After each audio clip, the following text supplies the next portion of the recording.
it's a picture. We will take that picture, edit by using the exposures.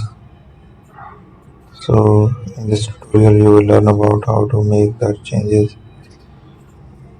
So we will try these designs here, add a paint around it.